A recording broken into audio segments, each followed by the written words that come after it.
Remember when the house had a rhythm all its own? When the click, click, click of the rotary dial was the sound of connection? When the crackle of a record told you dinner was about to start? When a family gathered not around glowing screens, but around the warm glow of a console TV? There was a time when every home in America hummed with machines that felt almost magical, simple, clunky, but full of charm. They weren't perfect, but they were ours. Today, we're looking at 10 outdated technologies that once changed American homes. The gadgets that shaped how we lived, laughed, and loved under one roof. So pull up a chair, maybe grab a glass of iced tea, and let's take a trip back. The rotary phone, dialing the past. Back before touchscreens and speed dial. Every call started with a spin. The rotary phone, round, heavy, usually black or beige, was a heartbeat of the household. You'd press a finger into the number hole, spin the dial all the way around, and let it click, click, click back. It took patience. Dialing 911 felt like a mission, but that was part of the charm. Every call felt intentional. These phones lived on kitchen walls or end tables, often shared by the whole family. Moms would hover when teenagers talked too long. 5 minutes, they'd yell, tapping a foot. In the 1960s and 70s, Bell Telephone ruled the land. Their phones weren't just tools. They were furniture. The ring? A loud, metallic brrrr energy that echoed through the house like a dinner bell. But by the 1980s, push-button phones arrived. Faster, quieter, more modern. And just like that, the rotary dial began fading into closets and yard sales. Now they're treasures, found in antique shops or grandma's basement. Spinning that dial today feels like turning back time, slow, steady, and full of memory. The record player, music in the living room. Before playlists and streaming, music came on round, black discs. The record player wasn't just a machine, it was an event. Families would gather around the console stereo, often built into a wooden cabinet taller than a child. You'd carefully lift the tone arm, place the needle on the vinyl, and wait for the first notes to rise from the speakers. Scratchy? Sometimes. But that crackle was part of the magic. It meant the music was alive. LPs and 45s filled shelves. Kids would rush home from school to play their favorite song. Parents danced in the kitchen to Sinatra or Patsy Cline. Holidays meant pulling out the Christmas album. Again, record players peaked in the 1960s and 70s. They brought the Beatles into living rooms, let Motown shake the floorboards, and made Don't Stop Believin' a family anthem. Then came the cassette, then the CD. Smaller, cleaner, more portable. By the 1990s, records were seen as old-fashioned. But guess what? They never really died. Today, vinyl is back, cherished for its warmth, its ritual, its soul.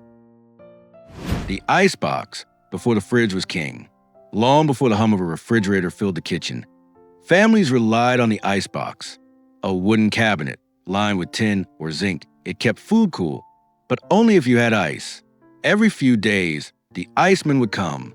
He'd wear thick gloves, carry huge blocks of ice on his shoulder, and slide them into the top compartment.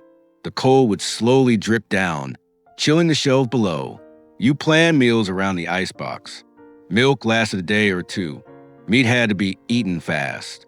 And on hot summer nights, you might find a puddle on the kitchen floor, melted ice, quietly doing its job.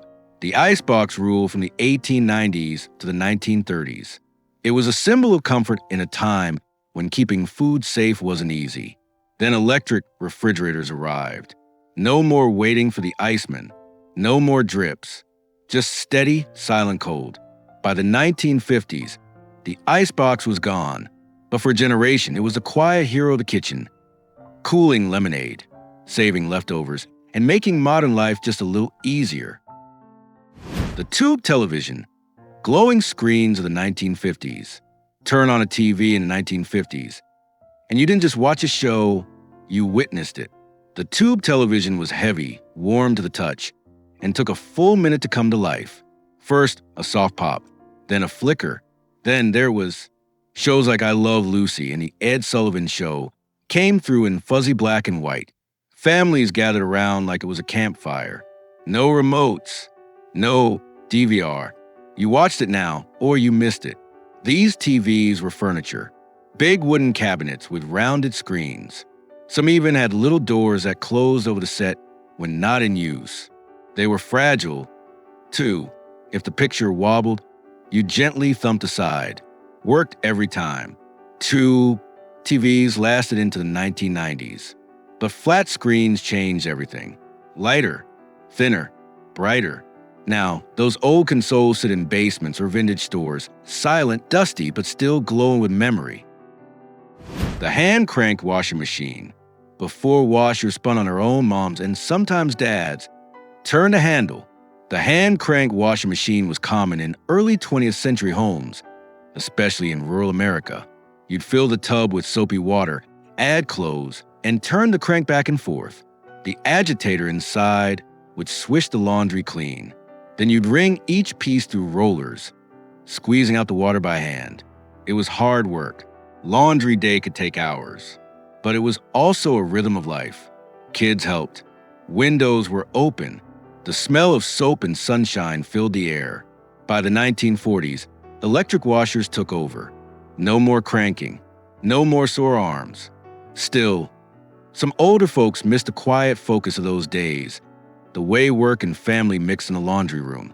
Today, these machines are museum pieces, but they remind us progress isn't just about speed. Sometimes it's about what we leave behind. The 8-track tape. The 8-track. Clunky, unreliable, but so cool in the 1970s. Sliding that big cartridge into the player was a ritual. You'd hear a clunk, then a whir, and suddenly, your favorite song was playing in the car. 8-tracks were the first way many Americans could take music on the road. No more just listening to AM radio. Now, you could blast Born to Run or Hotel California while driving down Route 66. But they had quirks. Tapes would eat themselves. Songs would suddenly jump to the next program. And rewinding? Forget it. You couldn't go back, only forward. Cassettes came along and fixed most of that. Smaller, sharper sound. Rewind and fast forward. By the 1980s, 8-tracks were gone. But for a moment, they made every car feel like a concert hall. Now they're a punchline and a symbol of a simpler, scratchier time. The Mimeograph Machine. Before printers and photocopiers, schools and churches used a mimeograph, that purple ink machine that made copies smell like a mix of grape soda and rain. Teachers would write or type on a wax stencil, then feed it into machine. As it rolled, ink pressed to the cut lines, making copies one by one. The smell? Unmistakable. Purple ink soaked into the paper, smudging if you touched it too soon. Kids would sniff their worksheets just to catch that sweet chemical scent. Mimeographs were everywhere in the 1950s, 70s. Church bulletins, school quizzes, party invitations. But by the 1980s, copy machines took over. Cleaner, faster, no stencils, no ink spills. Now, that purple smell lives only in memory. A little weird, a little wonderful, like childhood itself. The doorbell chime. Before digital tunes and smartphone alerts, doorbells had a simple song. Ding dong. Mechanical doorbells use a solenoid, a little electromagnet, that pushed a rod back and forth between two metal chimes. Press the button and ding, then dong. They were loud, reliable, and every house had its own tone, like a signature. Some families added custom chimes, playing Jingle Bells or Home Sweet Home. Others just liked the classic. In the 1990s, digital doorbells arrived. Endless ringtones, melodies, even video. But something was lost. That simple ding-dong was more than a sound. It was an invitation, a signal that someone was at the door, waiting to be welcomed in. Now, few homes still have them. But if you hear one, you'll know that's the sound of simpler hello. The Percolator Coffee Pot. Before drip coffee makers and pods, there was the percolator, that stovetop pot with a little glass knob on top that bubbled as it brewed. You'd add water, then dump in coarse coffee grounds.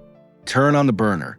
Wait, and when the bubbling slowed, You'd lift the lid and peek at the dark swirl inside. The smell filled the house. Strong, rich, a promise of morning.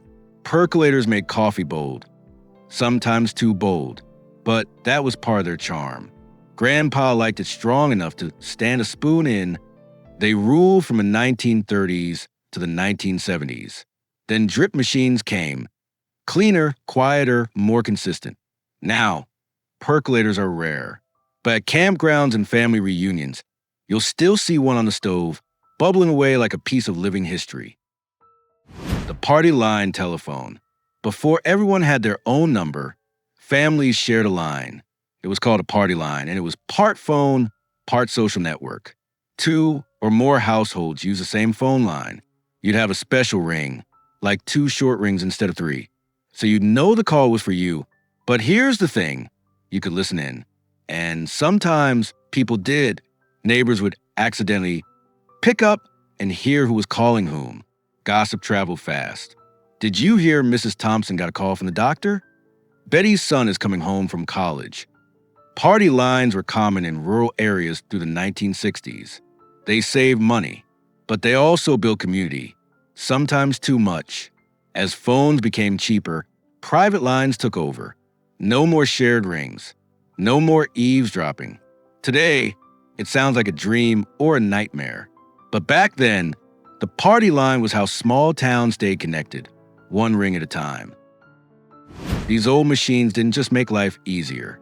They made it feel different, slower, cozier, more connected. They're gone now, replaced by sleeker, smarter things. But in our hearts, they're still humming, clicking, and ringing, reminding us of the homes we grew up in. What outdated tech do you miss? Was it the smell of mimeograph ink? The sound of a rotary dial? Let us know in the comments. And if you enjoyed this trip down memory lane, give us a like, hit subscribe, and share this video with someone who remembers. Because the past isn't just history. It's home.